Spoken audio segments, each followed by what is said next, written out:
Good afternoon, everyone, and welcome to our first meeting of the spring semester at the Amherst Women's Club.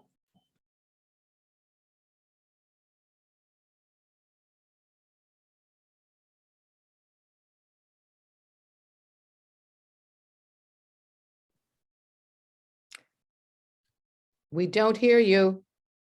Sound is off.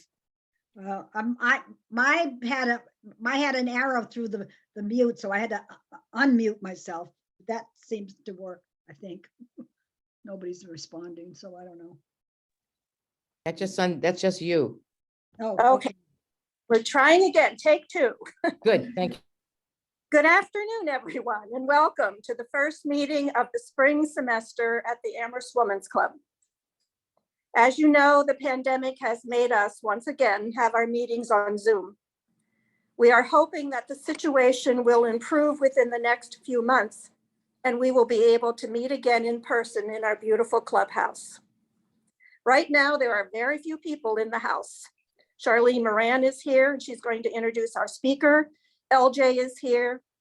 Catherine Lombardi is here, and of course, our speaker, Officer William Laramee, and his dog, Winston. And of course, our very important IT person, Hank. Remember that when Officer Bill has finished, there will be time for questions or comments from those of you on Zoom. Please raise your hand, unmute your speaker, and Hank will call on you. And now I invite Charlene to introduce our speaker. Good afternoon, everyone. We are very privileged to have with us this afternoon Bill Laramee, who's an officer at the Amherst Police Department for the past 26 years. In 2015, he was selected as the department's first neighborhood liaison officer. In this position, he works in partnership with the University of Massachusetts, property managers, town officials, community members, and students to examine and address quality of life issues related to the impact students have on the Amherst community. Bill serves as the co-chair of the Crime Prevention through Environmental Design Committee to address mass gatherings. In 2017, he, along with university and local property owners, received the Amherst Area Chamber of Commerce A+ Community Service Award for their collective work on reducing the frequency and impact of mass gatherings by implementing environmental change to areas of the community most impacted by these events. Bill is a member of the Campus Community Coalition to Reduce High-Risk Drinking and serves on the advisory board for the SPIFFY Coalition, which is the Strategic Partnership for Families and Youth. SPIFFY helps local communities reduce risk factors that make it more likely youth will engage in unhealthy behaviors while increasing protective factors that encourage youth to make healthy choices. Bill has a great interest in both teaching and learning and has had the opportunity to present at national conferences and to other college communities related to improving their town-gown relationships. Bill is also a consultant for prevention leaders. They serve states, organizations, individuals, communities, and campuses across the nation to help create meaningful change in their prevention efforts. In September 2020, Bill and the department welcomed Winston, the comfort dog, to the ranks of the Amherst Police Department. You can follow Winston's story on Instagram at Winston APD MA Comfort Dog. And he has 1,600 followers. So, right, I would like to introduce you to Bill, and he will introduce you in a bit to our lovely Winston. Thank you, Bill. All right. Thank you for having me. I don't know whose biography you read. That guy's pretty impressive. I was listening to that. He's done a lot in his career. And then he just took this on a year and a half ago. So again, this all came together really because of Mrs. Lombardi. One of the women I work with has a relationship with her. And, you know, I heard a friend, yes. And so I just made a connection because she said she was part of the Amherst Women's Club. And I said, this is an opportunity again for me to tell the story of Winston and what we're doing in the community. So again, thanks for having me. So a little bit, I mean, you heard about me, but I think we should just get right into the nuts and bolts of why I'm here, which is about Winston. So I do a lot of work in community outreach. That's really kind of become my specialty and what I'm good at. And so in 2015, I took that on. We were having a lot of problems with student behavior and our relationship with the university. So I was selected for this assignment, and it was really, I think, simply the chief kind of giving me the keys to the car. I had some experience about what went on in Amherst. I had some ideas of how I thought we could do better. So he's like, kind of just gave me the open book as to how to move forward and try to be successful in improving the situation here. So as you heard, I've done a lot of work around, student behavior and improving relationships within some of our neighborhoods here. So it kept me very busy. I formed a lot of impactful relationships with our neighbors, and neighbors meaning folks who live in town, as well as our neighbors meaning UMass, Amherst College, and Hampshire College. So I thought to myself, why not take on a little bit more? You're busy enough. You're in the twilight of your career, kind of. I've been here, wrapping up 27 years of service. So I'm like, I kept having this reoccurring thought of, introducing a dog. And I had seen it used successfully in some other programs, whether it be police departments or hospitals, or as we heard, airports. You see dogs in airports now helping folks navigate airports. So I came across, there's a Massachusetts state trooper who has a dog who has a relationship with Winston, meaning she comes from the same breeder. Her name is Luna. So I reached out to the trooper, talked to him a little bit, and he referred me to an officer up in Lunenburg. And that officer, Brad McNamara, is kind of what motivated me to pursue this a little bit more. So started looking into it, talked to some of our senior leadership in the department, like, what do you think about this idea? And they're like, I don't know. And we're kind of, our senior leadership, they've been here longer than I have. So their idea of policing, and to a certain extent mine, were a little bit different. It was kind of, we're the police, they're the community. This is the way we operate. But I think through some of the work I had done in the 5 or 6 years leading up to my proposal about Winston, I think they're thinking, okay, maybe this might actually work. So I went to the chief and I'm like, hey, chief, I got this idea. I want to bring this comfort dog on board. He's like, a what? Says, before you say no, let me explain this. And I said, and here's the catch to you, what you're really gonna like. The dog's free. Okay, I'll listen now. So anyone in senior leadership in town government, or whether you work in higher ed, when someone says free, it gets people's attention. So can we just advance the slide, please? Thank you. I'm gonna have to put on my cheaters here. That's one thing that's happened over 28 years is my vision. And I just went to the eye doctor and they said, you need to bump up your cheaters. So these are the newest pair. All right. So anyway, through this research, we had an agreement with the town department to bring this comfort dog on board. So there's a breeder out and I want to give credit to them in Rindge, New Hampshire, which is really kind of Winchendon, Mass, that area. There's Winchendon and then there's Rindge. So reached out to them, and what they do is they kind of pair departments with their dogs, and there's a vetting process. Not like you just go up there and say, we want one of your dogs, and it's given to them, because again, the dogs are donated. So I went up with one of our captains. We met with the breeder up there, Boonfield Labradors, and we talked for probably an hour and a half. They wanted to know like what my vision was of this program, what I intended to do, where the dog was going to live, who was going to care for it. So then at the end of the conversation, they're like, yeah, we'd like to give you a dog.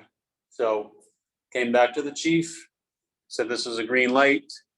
So then we started slowly unveiling it to the community, and we did a naming contest. So what I did is internally to the officers, I said, let's give me a bunch of names, and then my family and I, because Winston will live with us, we get to choose the final 3. And of those 3, we're gonna put it out to the community. We're gonna have a naming contest. So my daughter was pretty determined for it to be one name, which ultimately was not Winston. So she's reaching out through all her social media contacts and like, hit repeat, hit repeat, hit repeat. It ended up there was like over 10,000 people that voted. I was getting a friend of mine who lives up in North Amherst. He's like, my daughter just saw this story on Boston News. So she voted. She's a veterinarian out there. So again, there was 10,000 people that voted. So September 19th, we brought Winston into the department. He was sworn in. Then we did a nice ceremony over at Amherst College over at the Inn on Boltwood. They were very gracious to let us use their facilities there. We invited the breeder down. I invited some other comfort dog teams who were, most of them were Boonfield Labradors. So they're, again, Lunenburg, Montague has one. Luna came from the state police. And then we had an officer from Greenfield too, Bill Gordon, who's the deputy chief up there. He has 2 St. Bernards. He's kind of the godfather of this comfort dog program in Massachusetts and really kind of nationally. He kind of started doing this. And initially what it was, the reason he did it is to help officers deal with trauma. And so he brought his in and it's really kind of exploded from there. He's now part of this Canine First Responders. It's a national program. So to be an example of the work they do. So when they had the insurrection at the Capitol, as part of that, they came down and did some critical incident stress debriefs. So teams of officers went down there with their dogs. When the officer, and I don't remember his name, but he has ties to the Pittsfield area. He was a Capitol police officer. He was murdered down there. They went down and did the wake and the rotunda and stuff. And actually, there's a really nice picture of President Biden with one of his St. Bernards. So that's kind of the impact they have. So if you could just move the slide, please. So as you can imagine, as I said, I had this crazy idea and all of a sudden this thing has come to fruition. It's like, oh my gosh, I have this 8-week-old Labrador retriever puppy. I have an 11-year-old Labrador at home who just wants to sleep like 22 hours a day. And now we have this little bundle of joy. So we have the puppy. We have my son is preparing to go to the Air Force. We're in a pandemic. My daughter's getting ready to graduate high school. My wife and I are like, what the heck did we just do? So knowing that this is a commitment that's going to go beyond my career. So all of this stuff, people see a cute puppy and it's like, but there is work that goes into this. So as soon as he arrived, he came to work. So he was sworn in the afternoon of September 19th, September 20th, put his vest on and he came to work with me. And so we started the socialization immediately. Most of it was internal with our officers, acclimating to the building. And of course, everybody wants to meet him and see him and play with him. So we were busy. And then we began with training. So probably 2 weeks after his arrival, we got into puppy kindergarten. And it was we went over to Northampton. It was outside one of the park, wasn't Look Park, but there's a park near the hospital there. So we're with other families who are in the same boat. They're trying to teach their puppies and all the frustrations. And I will say, a little bit biased, Winston was the best in the class and continues to be. But he actually, in all seriousness, Boonfield Labradors does put a lot of effort and attention into early socialization. I think that really paid off for Winston and the role he serves in. So he came and as you can see, well, you can't see, but the folks in the audience can see he's pretty relaxed right now. And he knows he's at work. If you came to my house at 4 o'clock when you saw the vest off, then you'd be seeing a different dog. So, which is what we want. So he has work behavior and he has home behavior. And at home, the expectations are somewhat limited. So some of the training, we do socialization and environmental. And as I said, that started at the onset. It happens every day. I insert him into as many different environments as I can, whether it be people or noises or whatever the case may be, he's there. Then it's obedience training. If I say, Winston, go to sleep right now, you can see instantly he goes to sleep. And then we transition into canine good citizens. What that is really just his behaviors in as many different environments as I can expose him to, and consistency in behavior. So if he comes in here, he's supposed to act like a gentleman, which for the most part he did. He didn't slobber too much water when he drank. So as far as I'm concerned, he did his job. He interacted with folks appropriately. So that's kind of what we're looking for. And ultimately what we're working for currently is a therapy certification. So the Alliance of Therapy Dogs. And really that kind of just ties all this stuff together. So he needs to be 2 years old before he can go for that. So he's 18 months now. So that'll just be a series of tests done by Officer McNamara or Peggy, who is the owner of Bonefield Labs. She'll come down, make some observations of him, run him through some tests. And I think today he could probably pass with flying colors. So he's right where we want him to be in terms of what he's doing. Next slide, please. So as you can see, this is some of the science behind why we do what we do and the benefits of it. And I won't get into too much of the technical part of the science, but in terms of like reduction in folks' adrenaline and anxiety, that's really what we're looking to achieve. So environments that we put them in. So I'm just going to refer to my cheaters again here. So why does it work? So I'm just going to read this. Researchers call it symbolic interactionalism. The comfort dog team neutralizes negative perceptions of police and allows the interviewers the opportunity to create a positive shift that leads to cooperation and communication of events. So if we're talking, and that's just one of the capacities Winston can be used in, is interviewing victims who are uncooperative, or maybe we're interviewing a suspect who is uncooperative or apprehensive to talk to the police. They've had some negative experience with law enforcement, maybe not in Amherst, maybe, in their experience in life. So we can bring Winston into those environments and see if it will be helpful. And we've used them in a couple of those situations already. It wasn't ideal because he was experiencing a little bit of separation anxiety from me. So I was in another room and they were trying to conduct an interview. So, but again, I think he was not a year old when we did this. So now I think we've come a long way. So, and then in terms of serotonin and dopamine, levels increase significantly during the initial reaction with the comfort dog. The chemical reaction in the brain acts as a positive mood stabilizer, increasing trust and the feeling of security. So again, just something simple as walking in this room this afternoon. He walks in, he kind of takes over the room, right? You could have been having a bad day leading up to now, but just for that moment in time, your mood is kind of shift. There's a smile on your face. There's a dog wagging his tail. So that is what we're looking to achieve. And where I find this most enjoyable, I think both Winston and I get the most satisfaction of is when we work with, like, when we go into schools and stuff, and there's young kids, and even the teachers are like, thank goodness you're here. You run the show now. So, just that appreciation, like young kids have for a dog, and the equal appreciation he gives back to them. It's really neat to see. So I can share a story with you in terms of, the work he does. So I was down at the Fort River School one day, and as the pandemic has dictated how things run here, so they have like a school bus drop off, and then a lot of parents will do a traditional drop off in their cars. So they have this line forming, and there's a kindergartner in his car, and he's like dead set against going to school. He's like, I'm not going. He's sitting there in his pajamas, like holding his backpack and just sitting there. And meanwhile, the principal is like, what do I do? Like, I can't go hands-on. The mom is like, come on, you have to get out of the car.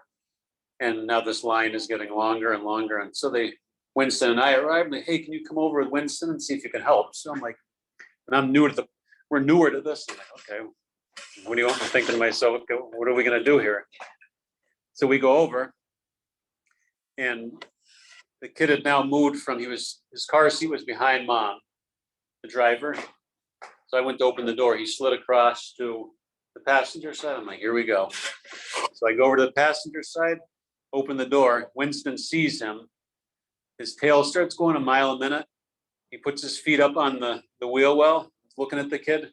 Kid grabs his backpack, comes over, and I said, you want to walk Winston in? Yes. That was the end of it. So that is the little things, like the impact that he can have in the community. And I don't know the reality is I don't know how many positive impacts we create over the course of a day.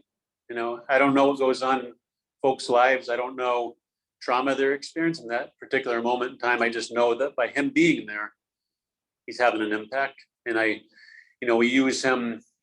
I'm over at the university a lot. It's kind of, as you can imagine, with a student body of 25,000 students, and can create excitement in the community. So I do a lot of interventions with, student groups. One's, I think it begins with an F, and it's called fraternities. We deal with them a lot. So in fact, that's my next meeting. So just working with them and using him as the conduit to create conversations. So we'll go to a fraternity house and, the question will be, is Winston here or is Winston coming? Yes, Winston is here. He'll come in, they gravitate to him. Now I have the audience where I need them to, yeah, Winston can hang out with you guys, but all eyes on me, like phones down, eyes up, let's have a conversation here. So that's kind of day-to-day stuff that he does. I mean, we work 8 to 4.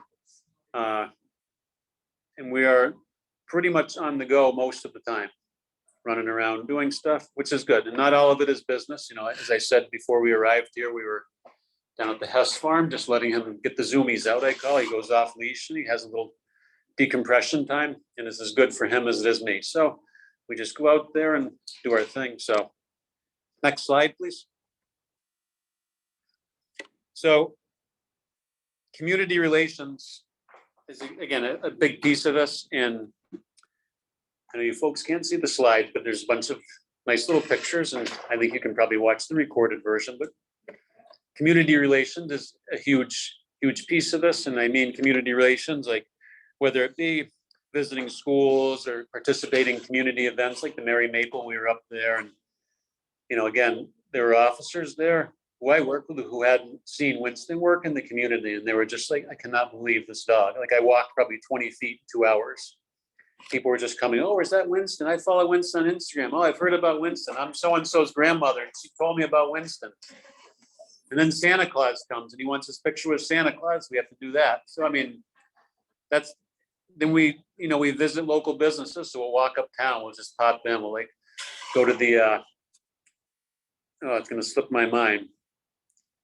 I call it the Chamber of Commerce, but they share it with the business improvement, the business improvement district. So, and then as you heard, we have social media that we're pretty active on. That's kind of the end of my day. I'm like sitting on my couch with one eye open and trying to create some story. Some days are more adventurous than others. Some days he writes a story about what he does and kind of a summary of his day. So if you don't have social media, Instagram is his way to follow him. But if you have grandchildren or younger children, they can follow his story and you can live vicariously through them. It's basically just a lot of pictures and a chronicle of his events. So next slide, please. So community relations, I'm just going to kind of go through some of the bullet points of the benefits of it. So it decreases negative perception of law enforcement. And again, some of this is done there's some intentionality behind, the way I dress and the fact that Winston is with me. The uniform can sometimes create some division. So part of the work I do is not in uniform. So it allows me to be more approachable. And then when you attach him, I'm almost, I'm like a movie star because they want to see him. It helps bridge the gap between law enforcement and the community. And without a doubt, it has done that. I think our community relations have improved immensely since I think I came into my position, working with him in the environments. Hang on.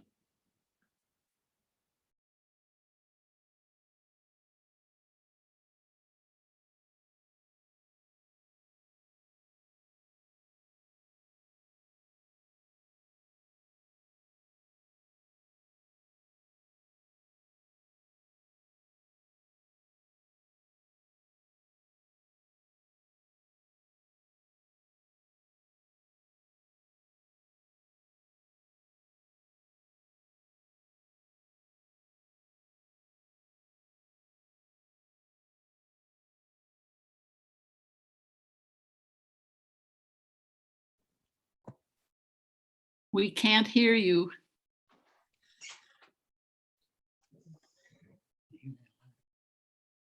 Mhm.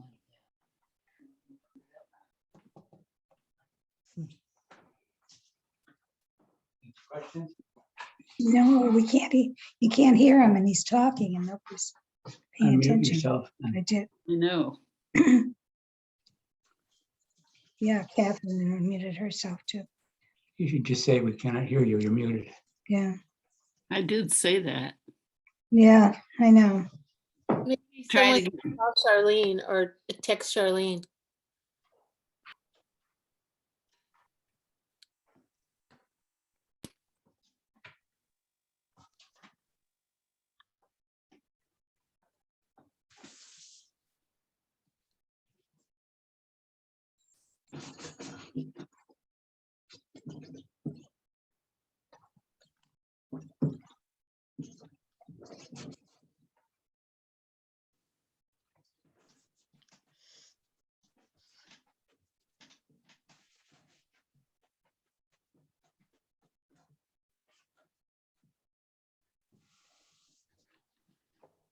We cannot hear anything.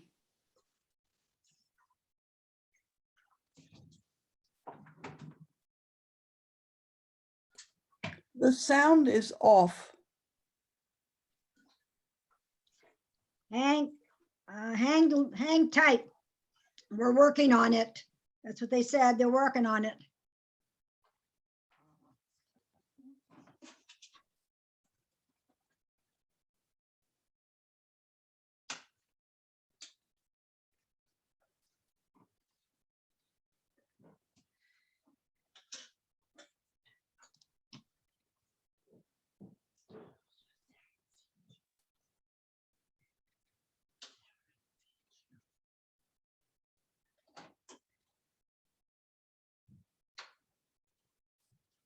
Yeah.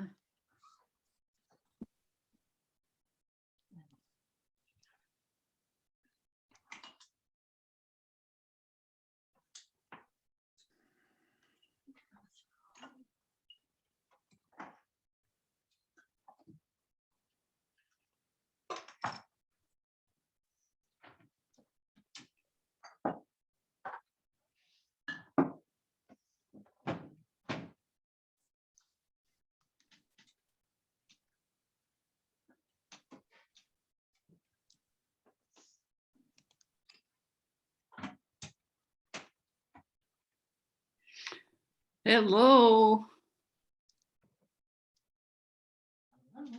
I'm muted. Okay, is that better? Yes, thank you. Okay, what would you like me to tell you? I don't know what we missed. Do you see the community relations slide? Yes, I do. Okay, all right. So that's what we're talking about. Right. I So thought we move into another screen, but I don't know. we're gonna, I'm just gonna wrap this one up and then we'll move to another screen and Joe's gonna do that for us. So Okay, if you're on the community relations slide, then we're all together. okay. Are we there? Well, I am. Okay, perfect. Yeah, so are we. All right, good. Okay. Okay. So, members of the community having prior relationships with Comfort Dog increases cooperation and communication during future interaction. And again, I've seen this happen. As I said, you know, folks follow him through Instagram, they see him in the community, and then they want to see him again. I just left the station this morning and a woman was coming out of the Black Sheep and she saw him and she's like, I've always wanted to meet him. I finally get to meet him. So she had her moment to meet with Winston. And then the last one we kind of advocate for ourselves is donation. So, you know, as I navigated this with the department, one of the things the chief wanted me to do was do fundraising for this program. So we do a lot of that.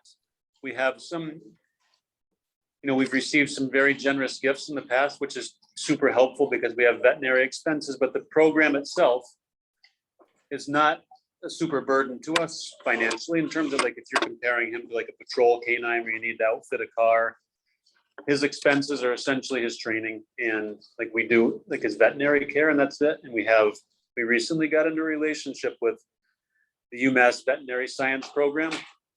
And he goes over there and receives free care in exchange for being basically one of their patients. And they like him because they said he is what was the terminology they used? He is politely uncooperative. So, which is what we like to hear. So again, donations are something we're always after. We graciously accept them, and it goes towards sustaining this program, training, veterinary care, stuff like that. Next slide, please.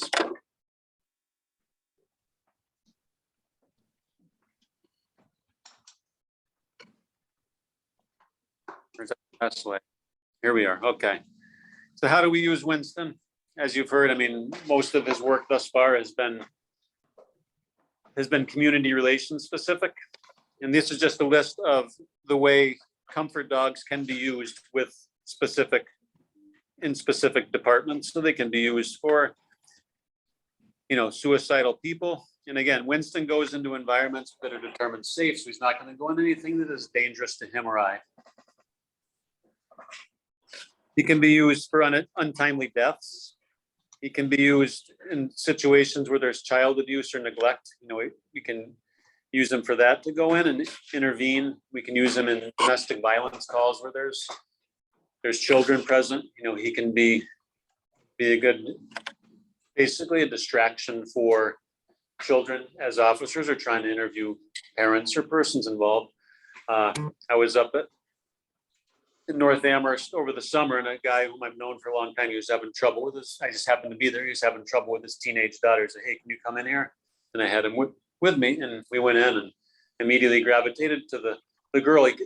He could sense, and if you're an animal person, you do know that they have that sense. And he gravitated toward this young lady who was clearly emotional.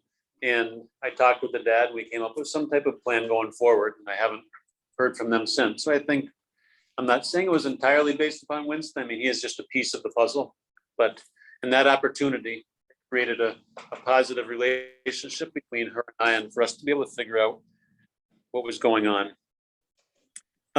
Interviewing of sexual assault victims, helping with missing persons, victim interviews, school incidents, and then of course, a big thing that I think we're all experiencing now. We're seeing a dramatic rise in is like calls for mental health type stuff. So, folks that are either harm to themselves, harm to others, having a bad day, whatever the case may be. So he can do that type of work. So a lot of officers who have dogs in Massachusetts are assigned to school resource officers. They're actually inserted into public schools. We don't have that here. So he gets plenty of interactions with children, just not in the sense of like where he's in schools. So next slide. All right, so we're at the end of the presentation. So I welcome any questions you have, and we can go from there. Yes, and how am I going to do this, Joe? How am I going to bring Winston on? Can I take my video off and just? Yeah. I mean, if you want to go that way, and I can. Yeah, why don't we do this? Why don't we redirect the presentation? I'll grab a chair and go over there. If people have questions. We still want to work off my mic. Okay. Questions. All right, so this is Winston. Can everybody see him? Yep. Okay. He's so nice. You cannot imagine. He's really He's been a good nice. boy, yes. Yes. He's doing well. He's so chill. He's He so is, yeah. chill. He's just so relaxed. Yeah, he's doing very well. He's at home here. And has an Amherst police badge and says Comfort Dog Winston established 2020. Yes. And he's really so nice. Listen everything to his most important person.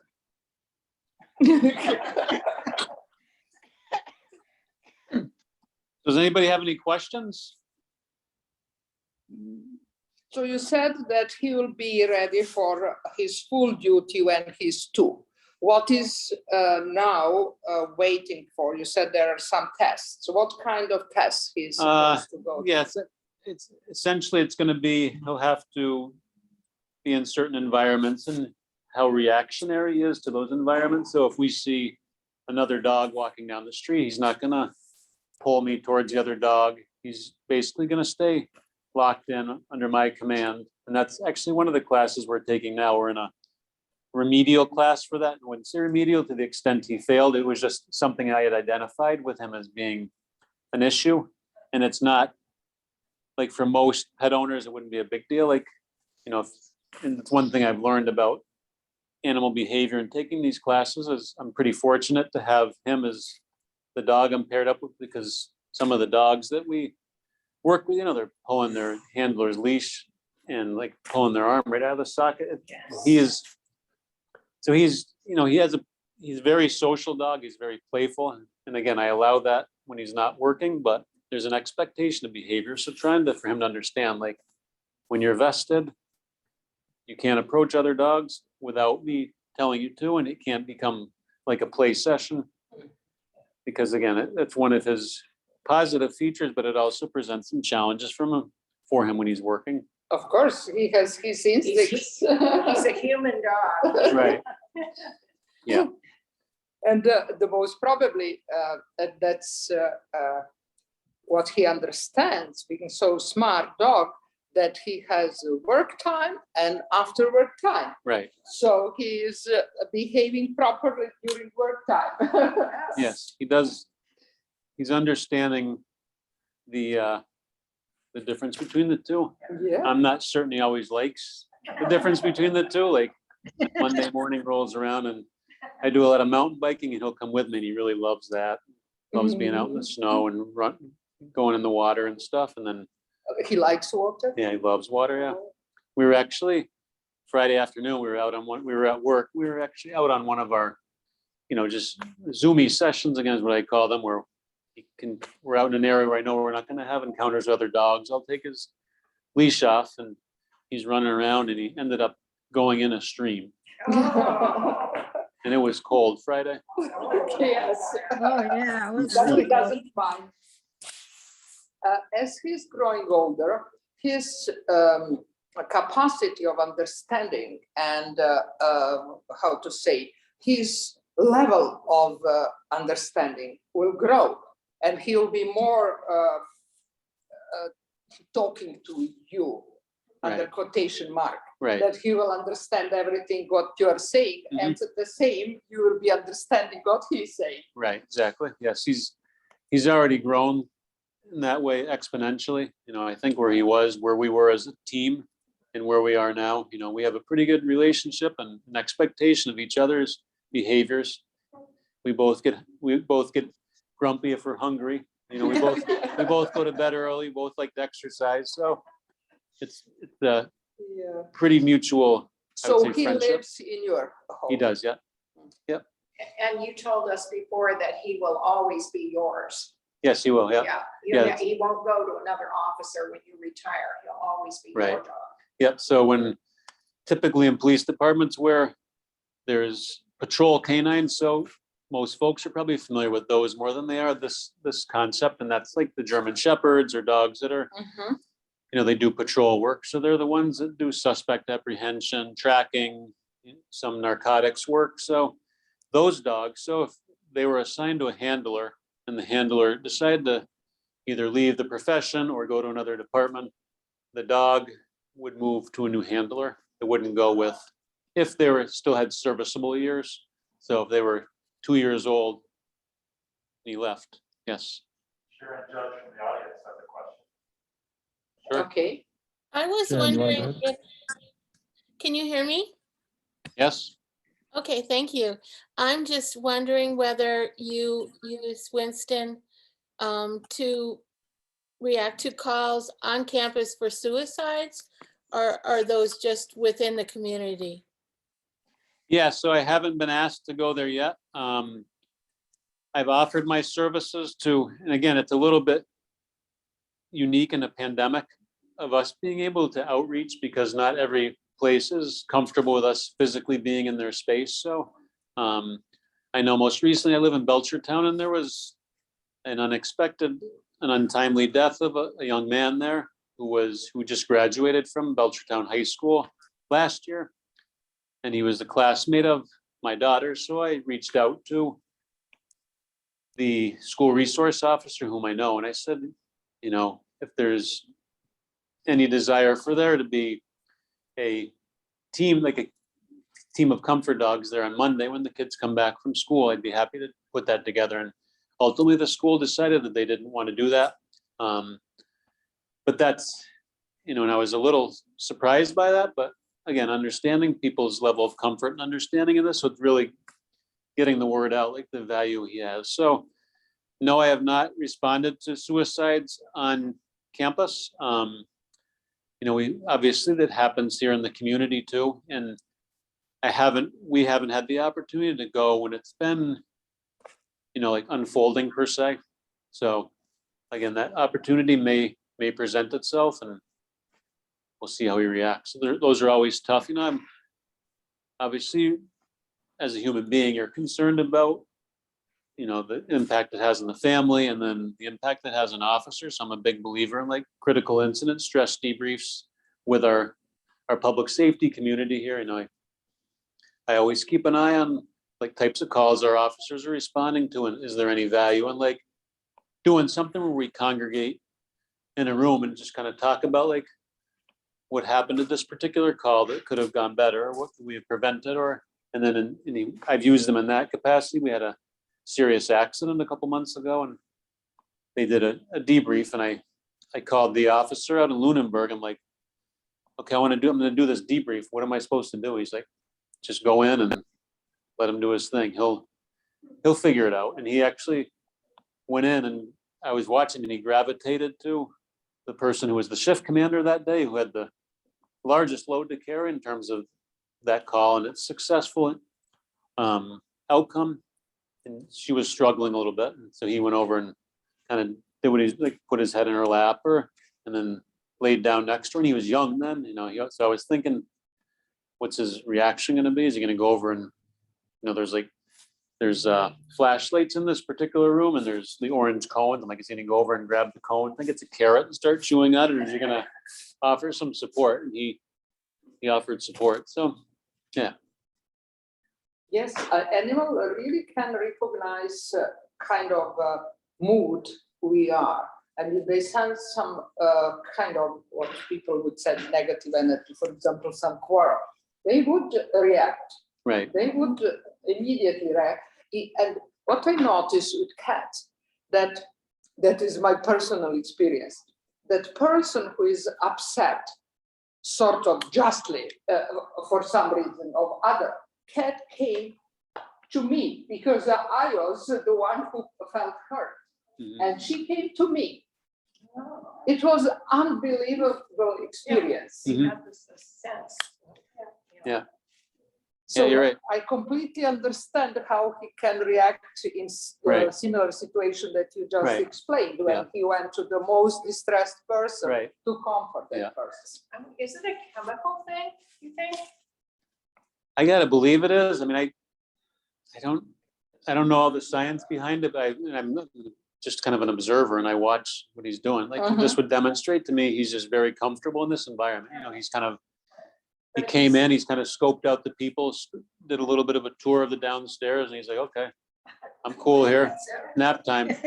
Right. So definitely it's chemistry in a way. You mentioned serotonin hormone that is secreted in our bodies when we have a pleasant feeling and when we feel happy. Right. So if he is causing that in us, then it's that's his effect. Right. But what I don't know what happens with him, how he as an animal, the most probably has something similar going in the dog as is happening with us, because we are in our bodies, serotonin concentration is increasing, our mood and happiness is increasing. Mm-hmm. One of the main problems in depression is actually these two hormones that are insufficient in the body of the person who is depressed. Mhm. And the point is how to make this serotonin level increase. So if the dog can do that, it's great. Right. And I think that is the mechanism how the people Yeah, think and they release the stress of people Right. in the airport, at the airport. Right. Yeah. Do we have any other questions? And I think conversely with him, like, you know, as I said, he has his work behavior and his home behavior, and there's really no expectations at home other than to not destroy the house. But other than that, it's like, Being because a he pet. needs that time to unwind as much as we Yes. do as humans, you know, it's He like, wants to he be comes pet to work, at he's, home. yeah. At home, he's pet. At work, he's a worker. Good. It's a beautiful, beautiful, beautiful job. Thank you. Thank you for the beautiful Thank you very presentation much. and also for bringing it. You're welcome. Thanks for having me. Bill, can we get a No, call it's of great. people in Winston? Sure. How do you want to do that? Yes, please. Kneeling down there? Yes, do Yeah. something so people can see. So you have to do. Want me to, what do you want to hold? My glasses, me? And the mug, Show I'm gonna us give you a mug. something. Okay. With some light Winston. to do. Hey, up. Okay. Set. Sit. You set? There's dust in the house. Sit. Yes. No, go back. Can we get him coming this way?